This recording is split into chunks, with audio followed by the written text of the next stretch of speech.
the right, nilai dia lain. Akan ada jadual yang to the left, akan ada jadual yang to the right. Pastikan kamu dapatkan jadual yang betul. Okay. So itu dia punya inilah cara dia. Ini pun contoh untuk cara tu. So saya akan skip untuk contoh-contoh ni. Ada apa-apa nak tanya ke untuk yang cara nak cari nilai Z daripada kebarangkalian? Saya tengok. Finding the Z value. Okay. So sekarang ni, okay.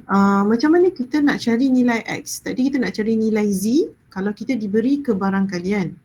So macam mana kita nak cari nilai X? Okay, kita tengok soalan ni. It is known that a life of calculator, okay, dia bagi mean dia adalah 54 month. Standard deviation dia 8. Standard deviation dia 8 bulan Okay, 8 bulan. Okay, what should the warranty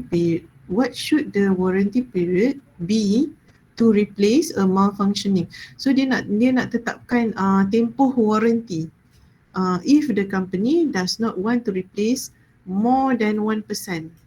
Dia tak nak replace, does not want to replace. Okay, 1% ni akan jadi apa?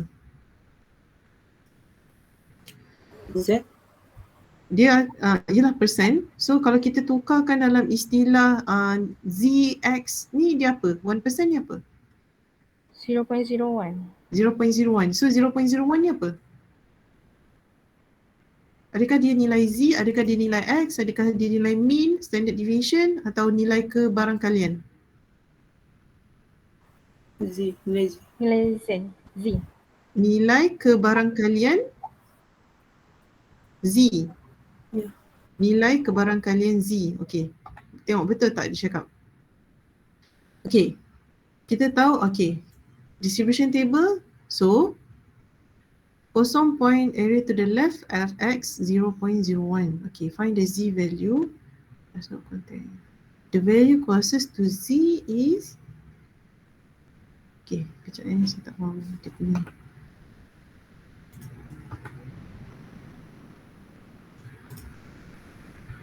Okay, let's see apa yang dia cakap. Okay, the value closest to 0.01 is Z sama dengan ni. Okay, so dia dapat nilai Z daripada 0.01 ni.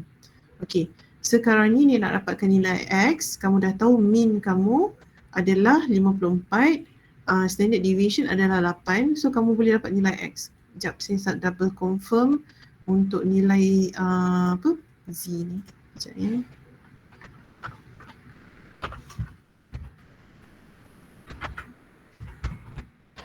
Norm inverse. Norm S.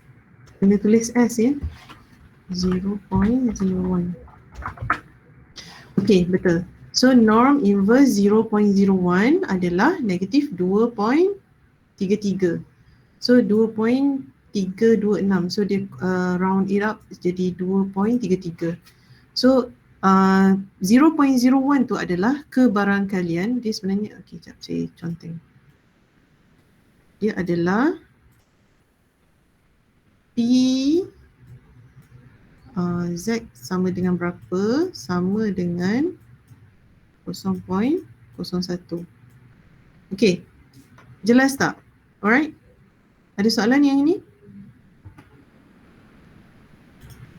Ada soalan? Tak ada. Okay, so kalau okay, yang ini semua adalah contoh latihan yang kamu boleh buat macam biasa. Okay, sebab saya tak nak terlampau berat kan, saya nak lebih kepada konsep. So yang latihan ni minta kamu cuba buat. Kalau ada soalan, tanya saya. Untuk application ni boleh ambil lah satu soalan yang saya tak terangkan lagi untuk kamu buat. Alright, so sebelum ni untuk discrete kita ada belajar tentang binomial. Untuk continuous pun kita ada binomial juga. Okay, binomial distribution. Okay, syarat dia lebih kurang sama. Okay, dia punya kiraan probability untuk binomial ni pun lebih kurang. Kalau kamu tengok kat sini, n combinatorial x, dia ada success, dia ada failure. Okay, sekejap alright, dan dia ada nilai n darab dengan p. N adalah nilai n. Okay, nilai n ni biasanya adalah sample size. So, kalau kamu nak tahu normal distribution as an approximation to binomial distribution, maksud dia kat sini, kamu nak check adakah normal distribution tu adalah anggaran daripada taburan binomial. Kamu nak buat test tu, kamu kena darab size sample dengan nilai P dengan size sample dengan nilai Q. Okay, bila dia lagi besar daripada 5, so dia adalah dikira approximation, dia adalah anggaran daripada taburan binomial tu. Okay, sekejap saya rasa kita kena tengok contoh. Kalau saya terangkan macam ni tak jelas. Okay, according to estimate, 50% of the people in United States have at least one credit card. Okay, 50% ni apa? Z. Z ke? Ini untuk binomial. 50% ni P ke Q?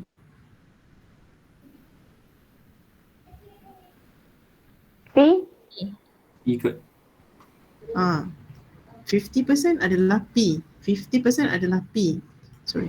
Q adalah 1 tolak dengan P. Tapi kamu bernasib baiklah sebab dia 50%. Kalau dia 60%, so Q kamu sebenarnya 0.4, kamu jangan tersilap. So nilai size sample diberi adalah 30. Soalan dia kata, what is the probability 19 of them has at least one credit card? So kebarangkalian sekurang-kurangnya 1. Okay. Bukan 1, 19. 19. So dia nak tahu out of 30 sampel ni, sekurang-kurangnya 19 daripada dia ada 19 daripada ni ada sekurang-kurangnya 1 credit card. So dia combinatorial, dia gabungan 30 daripada 19, kebarangkalian daripada 50% yang ada at least one credit card. So at least one credit card darab dengan nilai yang kita nak, ada 1 dengan nilai yang kita nak tak ada langsung. So tak ada langsung ni adalah 30 tolak dengan 19.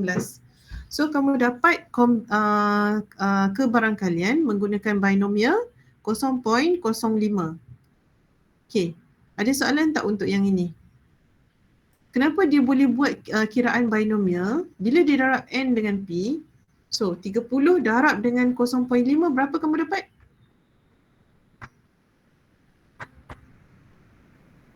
Tiga 30 darab dengan 0.5? 15. Okay, 15 ni lebih daripada 5 ataupun kurang daripada 5? Lebih. Okay, sebab tu dia ada syarat kat sini tadi. Dia kata NP dan NQ kena lagi besar daripada 5, barulah normal distribution tu boleh digunakan sebagai anggaran untuk taburan binomial. Okay, memang sekarang ni kamu tak faham benda ni, tapi faham dulu syarat ni, sebab nanti as kamu continue belajar, misal kata kamu pergi ke arah degree, master, benda ni akan make sense tau. Benda ni akan make sense in a way, mungkin kamu kena buat anggaran approximation untuk taburan binomial, tetapi kamu kena pastikan adakah dia taburan normal ataupun tidak. So ingat dulu syarat ni untuk sekarang. Nanti kalau ada apa-apa pengiraan yang memerlukan aplikasi, kamu ingat apa yang saya cakap ni. So dia mesti lebih daripada 5, barulah dia adalah normal distribution dan barulah kamu boleh buat pengiraan menggunakan binomial formula. Faham tak kenapa ada syarat tu sekarang? Faham tak bila saya cakap macam tu? Ada soalan? So far so good? Ada soalan atau tidak? Yes? No? Tak ada.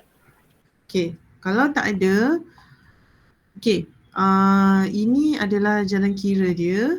Okey. Okey, tadi dia tak bagi mean kan? Untuk binomial, kamu ingat formula sebelum ni, cara nak cari mean. Okey, untuk continuous random variables, binomial formula dia untuk cari mean adalah kamu darab size sample dengan success tu lah. So kamu akan dapat 15. Untuk cari standard deviation, punca kuasa, size sample, success and failure. Baru kamu akan dapat nilai standard deviation dia. Standard deviation ni adalah Okay. Standard deviation ni biasanya memang kita akan carilah. Dia adalah lebih sahih daripada mean lah sebenarnya. Dia lagi tepat. Okay, continuity correction factor. Alright, so kenapa kita belajar tentang binomial tu? Sebab kita nak faham tentang continuity correction factor. Continuity correction factor ni kita nak tengok bila kita buat pengiraan berapakah kesilapan yang berlaku dalam pengiraan kita. So contoh, okay, kamu buat pengiraan macam ni, kamu dapatkan kebarangkalian dengan cara biasa. Kamu dapatkan nilai Z daripada nilai X yang diberi dan kamu dapatkan kebarangkalian dia adalah 0.0498. Lepas tu, kamu akan buat, ini adalah untuk normal distribution. Tetapi bila kamu guna binomial formula, nilai yang kamu dapat adalah 0.0509. Jadi error, kesilapan pengiraan yang berlaku adalah apabila kamu tolak nilai binomial 0.0509, tolak dengan 0.04, error, kesilapan yang berlaku. Bila kamu nak buat pengiraan statistik, kamu nak buat pengesahan teori, kamu kena tetapkan berapakah julat kesilapan yang berlaku. So inilah julat dia. Bila kamu buat normal approximation, compare dengan binomial formula 0.0011. So ni biasanya bila kamu nak buat writing lah, dalam report writing, contoh dalam projek kamu. Kalau projek kamu tu advance yang melibatkan kuantitatif, biasanya dia akan ada benda ni lah dalam pengiraan dia. So inilah maksud dia sebenarnya. Okay. So ini contoh, saya tak akan pergi contoh. Nak tengok contoh ke? Sebab saya just nak terangkan kamu pasal benda ni untuk kamu, kefahaman kamu. Benda ni tak akan ditanya dalam exam, just for you to know. Nak contoh ataupun nak buat sendiri, ulang kaji? Sekejap ni saya try tengok. Alright. Itu yang last kali. Nak contoh ataupun nak buat ulang kaji sendiri nanti? Lepas habis kelas ni. Which one? Semua dah tertidur ke ni? Tak, Doktor. Syukri je yang tak tidur, yang lain macam mana? Yang lain dah berdengkur agaknya. Still live. Still living. Satis Villain ada? Venkat? Weakness? Okay. Dalam bahasa Inggeris, dalam bahasa Chinese, Mandarin apa are you sleeping? Are you not sleeping? Saya tak ingat lah. Okay. So untuk yang ini saya just bagi teori saja. Okay. Sesiapa yang ada inisiatif untuk buat contoh, untuk buat latihan ni, buat contoh ni, saya sangat alu-alukan. Tetapi kali ni saya tak nak bebankan kamu kerana kamu akan ada tugasan dan tugasan tu agak berat. Sebab di samping tugasan tu juga saya akan bagi quiz untuk next week.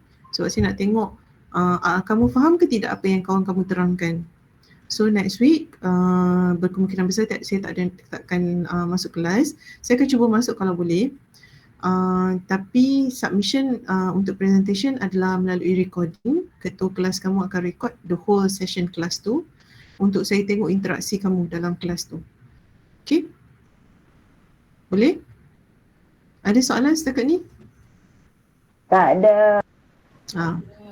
Okay, kalau tak ada, itu saja. Alright, so untuk tugasan, saya tengah upload dalam MyGuru. Sekejap Siapa yang boleh buka MyGuru?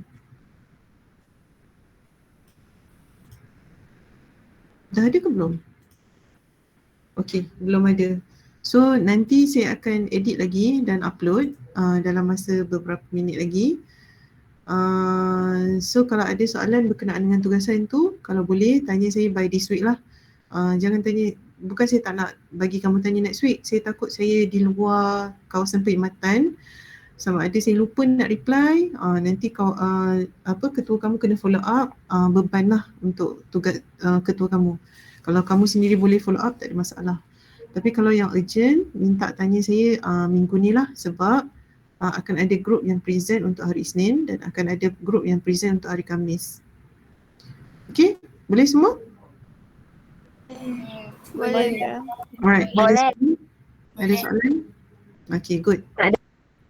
Tak ada Okay, kalau tak ada soalan, kita habiskan kelas ni awal macam biasa. So next week akan ada 6 topik yang saya akan assign untuk setiap kumpulan. Saya nak nyatakan kat sini, walaupun topik tu susah, saya nak kamu present apa yang kamu faham. Kamu boleh gunakan contoh yang ada dalam nota, tak ada masalah, tapi terangkan berdasarkan kefahaman kamu. Jangan tiru sebiji-sebiji daripada slide tanpa kamu boleh terangkan ikut kefahaman kamu. Boleh? Boleh, Doktor. Okay, good. So kalau tak ada soalan, saya habiskan kelas dekat ni. Terima kasih semua. Sekejap lagi saya upload tugasan. Okey, terima kasih Terima kasih, Doktor. Sama-sama. Boleh rehat sikit sebelum dapatkan tugasan tu. Buat latihan buat latihan untuk continuous tu supaya kamu faham. Doktor. Alright.